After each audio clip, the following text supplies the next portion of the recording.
warahmatullahi wabarakatuh. Alhamdulillah.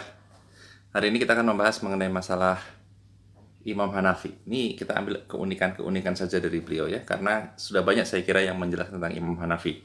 Ya, Imam Hanafi ini salah satu dari 4 ahli mazhab ya, di pencetus mazhab yang ada di dunia ya. Ada Imam Hanafi, ada Imam Malik, ada Imam Syafi'i, dan ada Imam Hambali. Nah, Imam Hanafi ini merupakan mazhab yang paling tua. Mazhab ini yang paling tua di antara yang 3 lainnya. Beliau lahir 80 Hijriah ya, 80 Hijriah, dan di Kufah ya, daerah Irak lah sekarang ya.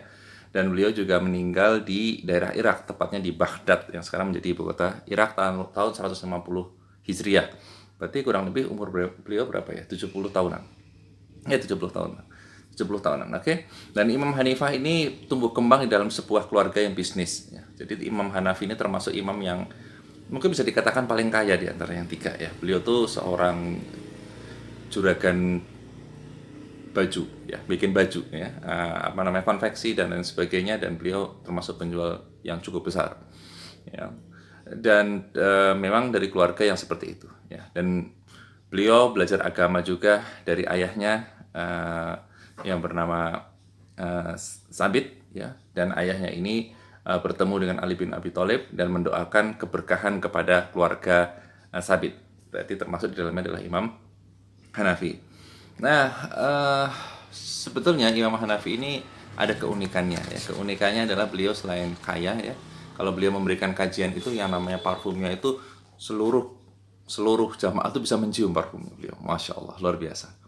Nah, beliau beberapa kali juga memberikan dalam melakukan pengajaran atau dalam membuat kitab mazhabnya beliau itu, beliau tidak menyampaikan One Direction kayak grup musik ya, tetapi beliau menyampaikannya itu dengan cara yang agak unik ya. Bagaimana caranya? Jadi pertama, beliau memberikan pertanyaan seputar sesuatu fikih atau apapun gitu kepada murid-muridnya.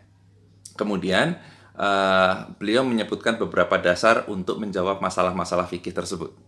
Oke, misalnya surat ayat-ayatnya apa, hadis-hadisnya apa gitu ya. Kemudian mereka berdialog ya, sesama antara guru dengan para siswa-siswa itu berdialog. Nah, apabila mereka sudah mencapai suatu kata sepakat, murid-muridnya juga sepakat, gurunya juga sepakat, dan seluruh murid tidak ada yang berbeda pendapat, maka Imam Hanafi meminta itu untuk ditulis ya. Dituliskan, dan itu nanti akan menjadi kitab mazhab beliau. Dituliskan, tetapi ketika ada ketidaksepakatan, misalnya ada mahasiswa grup A dengan grup B tidak sepakat, maka dua-duanya dituliskan. Nah, inilah yang menjadi dasar mazhab Hanafi ini dibuat atas dasar musyawarah, tukar pendapat dan diskusi. Ini uniknya ya. Nah, metode seperti inilah yang digunakan di dalam kampus-kampus sekarang ya.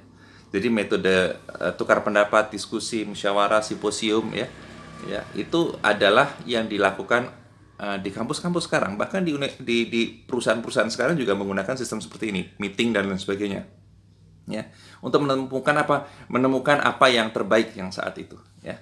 Jadi metode belajar seperti ini sebetulnya sangat bagus untuk mentransfer ilmu kepada murid-muridnya, baik itu juga kepada anak buah mungkin, atau kepada siapa saja ya, di RT dan lain sebagainya, karena itu impact-nya bagus bagi keduanya, baik itu bagi muridnya, bagi jamaahnya, atau bagi gurunya juga. Karena dengan begitu si murid akan lebih serius di dalam belajar, kemudian si guru juga akan mendapatkan banyak masukan yang mungkin selama ini gurunya memiliki hipotesa ke A, tetapi ternyata setelah berdialog lebih dalam itu bisa keliru. Nah, sehingga diambillah jalan B misalnya. Sehingga inilah yang dilakukan oleh Abu Hanifah ya. Dengan demikian Imam Hanifah, sang imam pun juga akan termotivasi untuk belajar sampai beliau wafat, dan hasilnya ilmu Imam Abu Hanifah itu juga akan terus berkembang sampai beliau wafatnya. Nah, murid beliau yang suka menuliskan itu banyak, tetapi yang paling terkenal adalah Abu Yusuf dan Muhammad bin Al-Hasan Asy-Sya'bani. Ya, mereka lah orang-orang yang pertama yang menulis tentang fikih mazhab Imam Abu Hanifah. Wow, ini keren, ini keren sekali, dan metodenya ini juga metode yang walaupun beliau pertama sebagai pencetus mazhab, tetapi metodenya juga keren untuk mencapai kesimpulan yang bagus.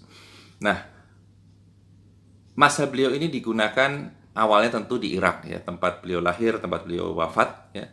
Kemudian menyebar sampai ke Mesir, ya, menyebar sampai ke Syam, ya, sekarang ya Syam itu Palestina, Libanon, kemudian Yordan, itu Syam, ya. Kemudian ke Persia, ke Romawi, ya, ke Romawi, kemudian ke Yaman, India, Cina, macam-macam.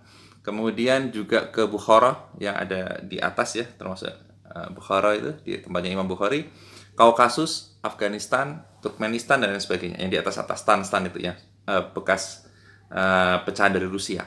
Itu menggunakan mazhab Hanafi, ya, dan bahkan mazhab Hanafi ini juga terus menjadi referensi untuk mengeluarkan fatwa bagi negara-negara yang pernah tunduk di bawah kepemerintahan Turki Utsmani. Nah, itu saja. Jadi fatwa-fatwa ini pun juga menjadi referensi, mengambil referensi dari mazhab Imam Hanafi. Artinya di sini juga negara-negara yang dulunya pernah kuasai oleh Turki Utsmani. Itu saja mungkin yang bisa kita sampaikan. Assalamualaikum warahmatullahi wabarakatuh.